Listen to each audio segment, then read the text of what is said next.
Alright, folks. Building a 1976 Ford Crew Cab. There's 5.9 liter 12 valve Cummins in there. I also have a Get Rag 360 5-speed for it. Should be right here. This is the one I'm using right off the get-go. No play here in the input shaft. Nice and tight. This is the backup. I gotta rebuild it yet.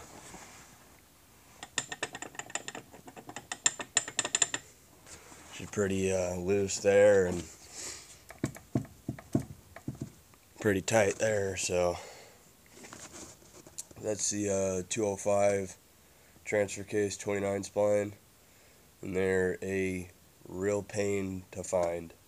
And if you do find them, everybody wants an arm and a leg for them. Okay, let's see. This is the pretty hard to see that. That would be the timing cover and harmonic balancer. Just got those painted up today. See, I got parts scattered all over the place. These are the rods and pistons out of it. I'm just going to mock it up in the truck without the rotating assembly in it, just so it's a lot lighter and a lot easier to handle.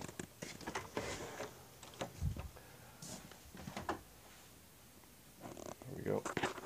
This is the intercooler I'll be using. It's from a 2000 Ford F-250 Super Duty.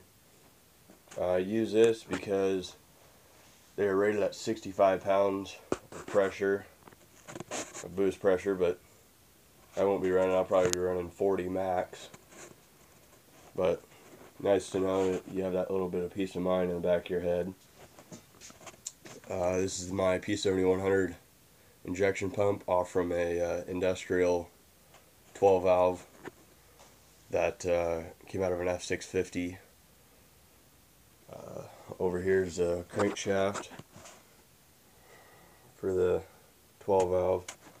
Also, I failed to mention this block is out of a 1996 Dodge. When I bought it, somebody had pulled the motor out of the Dodge and put the engine that the pump came off from in the Dodge for whatever reason. These are the second gen motor mounts I'll be using. I like them a little bit better than the first gen ones, just the way they're designed will work a little bit better for my application. Turbo's being rebuilt right now. I started polishing on the housing a little bit. Need to finish that up. Let's see, we got some other stuff here too.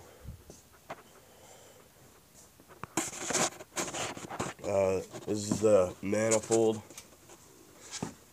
that I needed for my specific truck. Let me pull it out here for you.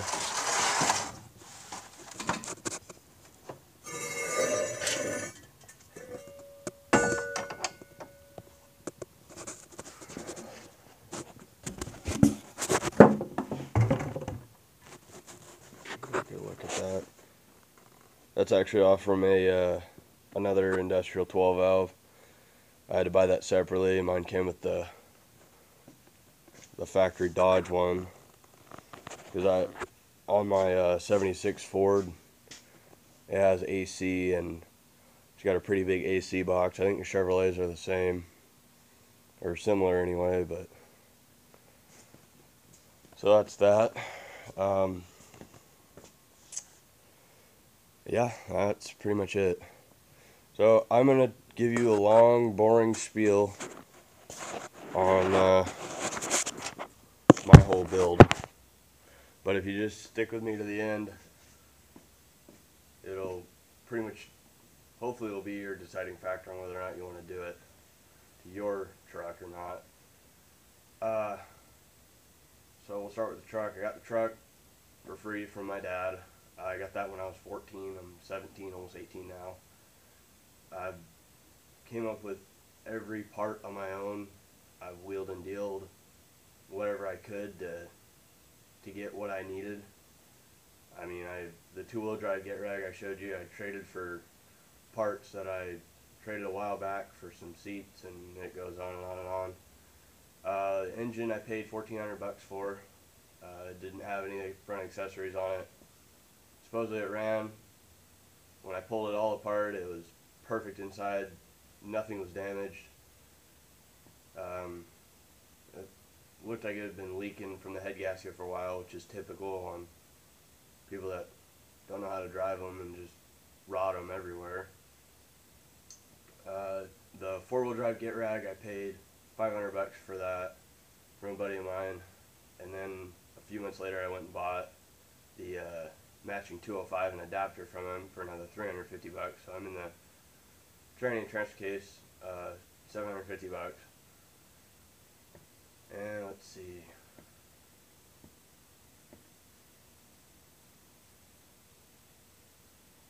Trying to think just other stuff. I paid $170 for the intercooler. I'm using the factory four-core radiator.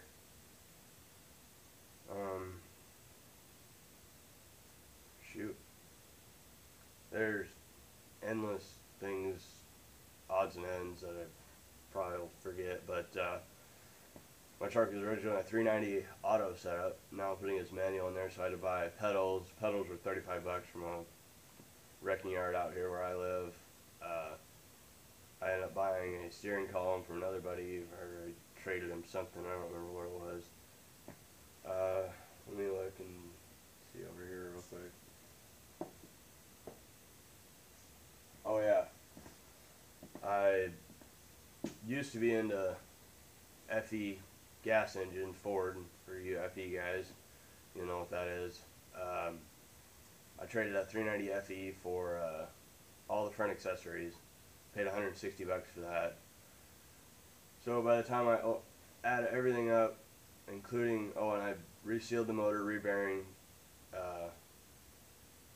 re-ringed, everything, I have everything to do it, and that was $400. I'm in it a little over $4,500. Now, if I had to buy all these parts at what they're normally going for, I'd say $7,000-8,000. I'd probably save about half, because you gotta know people to get good parts that don't need a whole bunch of work. And like that get rag I paid $500 for, I mean, I drove the truck before I pulled it, and it didn't make a sound. So I wasn't gonna argue with $500 at all. And most people don't like the get rags for some reason. They think that they're just garbage trannies. Everybody swaps them out for NV 4500s. The only transmission I will swap the get rag out for is an NV 5600. Just they're a absolute monster. But that's later on down the road. I don't really have another $3,500 to spend on a transmission, so I'm using the factory Sachs clutch for now until I can afford a South Bend single disc, or maybe a dual disc. I'm not sure yet.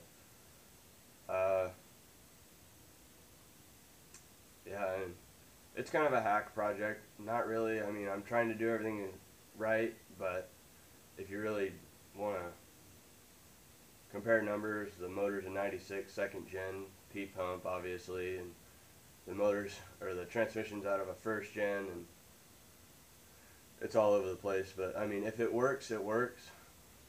You know, what are you gonna do? I mean, somebody might have a lot more money and a lot more, or close to matching parts, but if it gets the same job done as their truck, why spend more money? Pretty much the way I look at all that kind of stuff. So I'm going to be posting more videos of when we actually get the truck in here. The truck right now sits with no engine, no tranny, whole front clips off from it, and I just got to bring it in here, start fabbing. I do have pictures of that, which I'll post. I will be creating a small booklet, and all these videos will be put in one and put on a disc. I think I'm going to sell it for like $30, and I'm going to go over as much stuff as possible, and I will promise you that I will be the best customer service guy out there. You have a question, if I can answer it, good. If I can't, I will send you to somebody that can answer it. And pretty much, as long as you're dedicated to doing this swap and you don't want to get halfway through and then say, oh man, you know, this is way too much for me, you know, as long as you can stick with it and you got some cash in your pocket, you know how to wheel and deal, you can do this swap for under $5 grand. Guaranteed.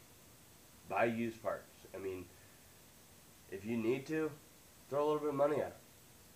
What's it, if you buy a transmission with a warranty, what does it matter? You pay $1,200 for it, and they'll probably come up with some bogus reason why they're not going to warranty it. Oh, you rotted on it. Oh, you ran it an eighth of a quart low on fluid, or this or that, something like that.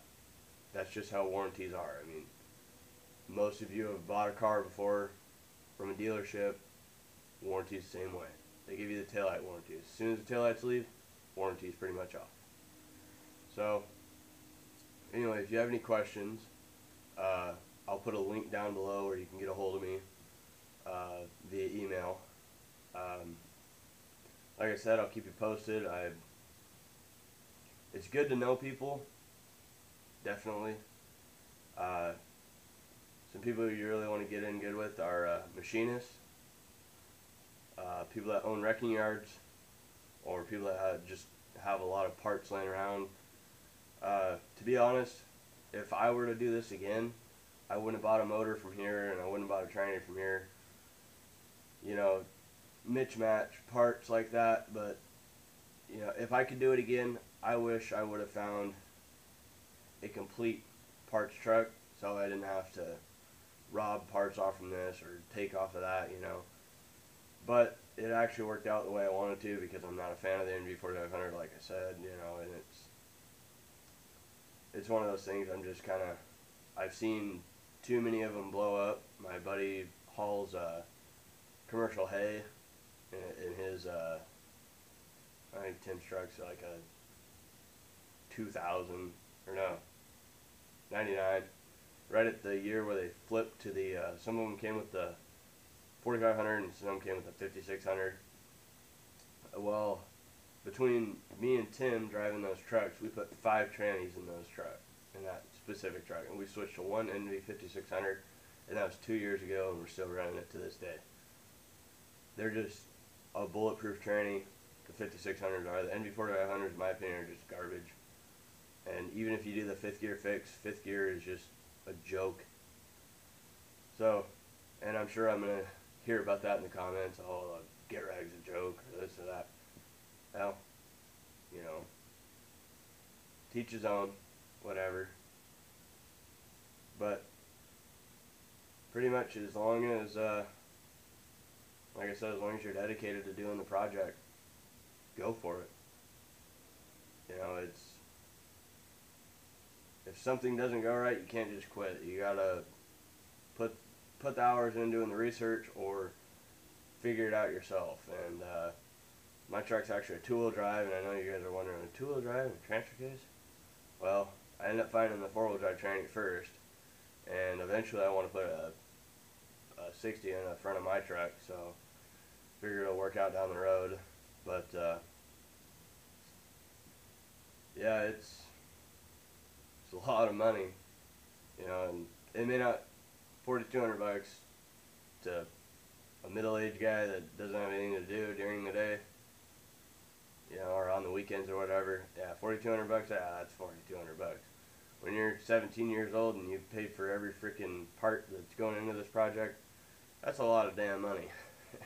And I've worked my ass off to get that money, so I'm going to be pretty proud of this truck when it's all put together. And you know, it all comes with a lot of pride, and it all comes with a lot of fun. You get to learn a lot of new things. This is my first diesel I've ever owned. I never even owned a diesel before this, other than a tractor.